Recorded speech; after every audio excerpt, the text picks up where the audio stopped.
Welcome to World Alert Updates. Subscribe and press the bell icon for more updates. The news broke not with a whisper, but with a roar. In an instant, the ordinary hum of the newsroom was shattered by a tidal wave of urgency. Phones rang off the hook, journalists scrambled for details, and the world's attention zeroed in on a single electrifying headline. It flashed across screens in Manila, Tokyo, and Washington. Breaking news: Philippines confirms colossal oil and gas find. The words scrolled relentlessly, echoing in boardrooms, living rooms, and government offices across continents. In a matter of minutes, the story leapt from local sensation to global obsession. In Makati, the heart of the Philippines' financial world, traders froze mid-transaction, eyes glued to the ticker. The peso surged, its value climbing with every new update. For a moment, time seemed to stand still as the market digested the magnitude of what had just happened. In Beijing, a stony silence settled over government offices. Officials watched the news unfold, their faces betraying little. But the tension in the room was unmistakable. The implications were clear. This was no ordinary discovery. This was a geopolitical earthquake, sending shockwaves through capitals from Asia to the West. Analysts scrambled to interpret what this meant for the delicate balance of power in the region. For decades, the South China Sea has been a theater of tension, a crossroads of commerce and conflict. Its waters, rich in resources and strategic value, have long been contested by neighboring nations, each staking their claim. Now it's the stage for a high-stakes drama over black gold.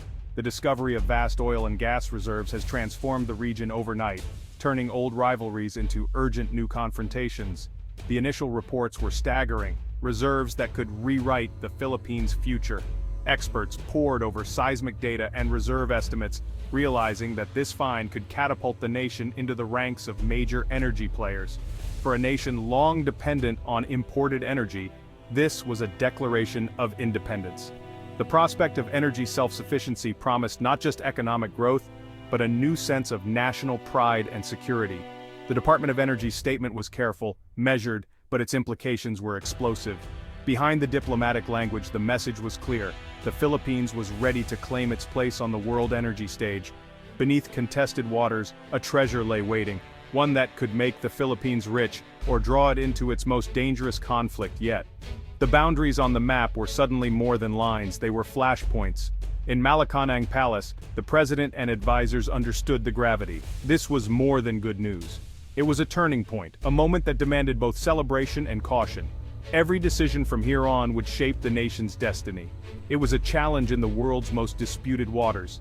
Naval patrols intensified, and the presence of military vessels underscored the risks that came with such a monumental find. Every word would be analyzed by foreign governments, military strategists, and global energy corporations. Behind closed doors, alliances were tested and strategies redrawn. The world's energy giants began to circle, eager for a stake in the new bonanza. The discovery was a technical triumph, but its unveiling was a political act, a bold assertion of sovereign rights. Filipino engineers and workers became symbols of hope, their efforts now at the center of a global drama. The world watched, waiting for China's response. Would Beijing escalate, negotiate, or surprise everyone with a new approach? The uncertainty only heightened the tension. Global news cycles lit up with maps of the South China Sea, experts explaining the scale. Billions of barrels of oil, trillions of cubic feet of gas. The numbers were staggering, the stakes unprecedented. These weren't just numbers, they were the building blocks of a new economic reality. The promise of jobs, infrastructure, and prosperity loomed large, but so did the risks of conflict and instability. For Filipinos, it was sudden, dizzying hope. In the streets of Manila, people celebrated, their dreams of a brighter future reignited. Families gathered around televisions, daring to imagine what this windfall could mean for generations to come. For the world, a new flashpoint. The United Nations convened emergency sessions, and headlines warned of a new era of uncertainty in Asia. The question on everyone's lips: what happens next? How will China react? Would this discovery bring prosperity or plunge the region into crisis? The stakes had never been higher.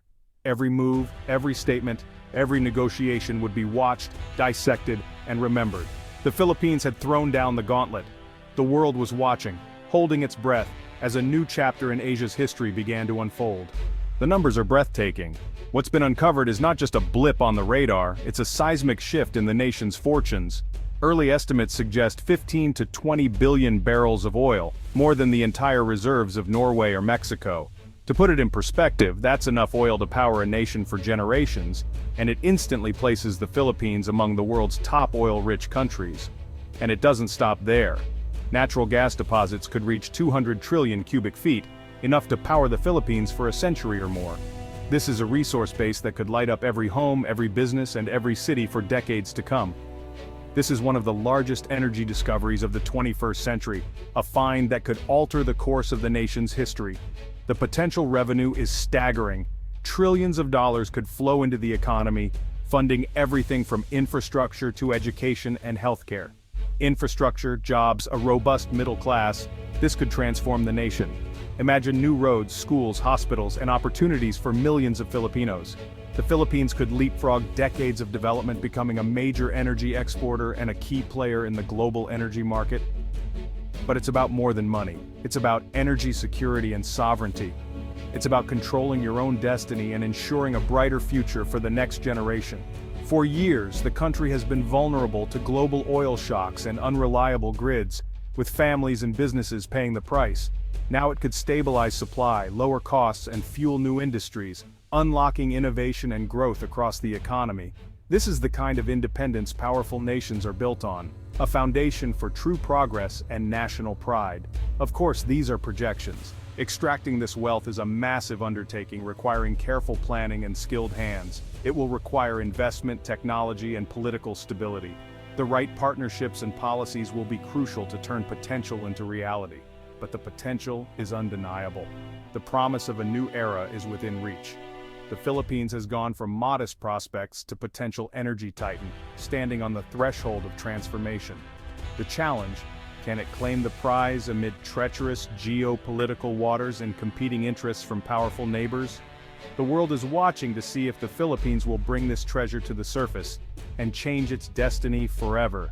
At the heart of the South China Sea dispute lies Reed Bank, known locally as Recto Bank to Filipinos, a vast, resource-rich area that has become a focal point of regional tension and ambition. Just 85 nautical miles off the coast of Palawan, Reed Bank sits tantalizingly close to the Philippines' westernmost province, making it both accessible and highly strategic. This submerged plateau lies well within the Philippines' exclusive economic zone, a fact that was powerfully affirmed by the landmark 2016 Hague ruling, which rejected China's sweeping claims and recognized Philippine rights to these waters. Palawan, often called the country's last ecological frontier, is now thrust into the spotlight as the front line of a potential energy revolution, its untouched beauty standing in stark contrast to the high-stakes geopolitics offshore. The city of Puerto Princesa, once a quiet gateway to paradise, could soon transform into the command center for this new era. The influx of investment and activity brings the promise of economic transformation, new jobs and infrastructure, but also the looming threat of environmental degradation and social upheaval. For years, Reed Bank's unique geology hinted at vast untapped reserves of oil and gas, but repeated Chinese harassment and maritime standoffs have long blocked Filipino exploration efforts, turning the area into a flashpoint. Now, with advanced survey technology and renewed political will, the true scale of Reed Bank's resources is finally being revealed, igniting hope and determination across the nation. By publicly announcing a major discovery here, the Philippines is not just seeking prosperity, it is making a bold stand to defend its sovereignty and assert its rights in the heart of the South China Sea dispute. To drill at Reed Bank is more than an economic act, it is a powerful symbol of national resolve, planting the Philippine flag in contested waters and challenging the presence of a superpower. The economic implications are revolutionary. Oil and gas could wipe out national debt, fund a sovereign wealth fund, and restructure the economy. Tens of thousands of high-paying jobs would be created, reversing the brain drain. The Philippines could become a key energy supplier to allies like Japan, South Korea, and Taiwan. This new role brings immense diplomatic leverage, but the resource curse looms. Corruption and mismanagement could squander the opportunity. Transparent, accountable institutions are essential to ensure the wealth benefits all Filipinos. The dream of becoming an energy powerhouse depends as much on governance as geology. China's claim to the South China Sea is sweeping and non-negotiable. The Reed Bank discovery is seen as a direct challenge to Beijing's ambitions and energy security. For years, China has used coercion and intimidation, harassing fishermen, blocking exploration, and rejecting international rulings. The 2016 Hague ruling invalidated China's claims, but Beijing doubled down, building military outposts and deploying missiles. The Philippines has law on its side, China has military might. Beijing's response: stern warnings, reasserted sovereignty, and threats of force. The dragon's shadow looms over Manila's hope. The power imbalance is stark, and the risks are real. Developing these resources is a monumental gamble. The primary risk: direct confrontation with China, economic sanctions, trade restrictions, or even a naval blockade. A standoff at sea could spiral into conflict with devastating consequences. Partnering with international energy companies could internationalize the dispute, drawing in powerful allies and raising the stakes. Inaction is also risky. Backing down would be a blow to national morale and sovereignty. The Philippines faces a dilemma: move forward and risk conflict, or stand still and accept defeat. There are no easy options, the stakes could not be higher. The Philippines is not alone. Its alliance with the United States under the Mutual Defense Treaty is a powerful deterrent. Washington has made clear an armed attack in the South China Sea would trigger the treaty. U.S. military presence in the region counters China's might. Japan, too, is a key ally, reliant on South China Sea shipping lanes and supportive of Philippine sovereignty. Tokyo provides patrol vessels, training, and diplomatic backing. But these alliances raise the geopolitical stakes, framing the dispute as a US-China or Japan-China confrontation. Beijing accuses Manila of being a pawn of outside powers. The Philippines must balance alliances without being drawn into a proxy war. Diplomacy is as crucial as military strength. The clock is ticking. The Malampaya gas field, the backbone of Philippine energy, is running dry. Without swift action, the country faces an energy crisis and soaring costs. Reed Bank is the logical successor, but developing it takes years. Delay means greater vulnerability, a stronger China, and possibly less international support. The strategic alignment is favorable now, hesitation could close the window. Failure to act risks energy dependency and economic stagnation. China could win control without firing a shot. The time to decide is now. The ticking clock is a call to action. The Philippines stands at a historic crossroads. One path leads to prosperity, energy independence, and national pride. The other to caution, lost opportunity, and continued vulnerability. The stakes are personal: jobs, electricity, education, and sovereignty. The question: are the rewards worth the risks? Reed Bank has revealed more than oil and gas. It's revealed the nation's character. The world is watching. Will the Philippines gamble on a bold future or bow to pressure? The answer will shape Asia's balance of power. The choice is theirs to make. History is waiting.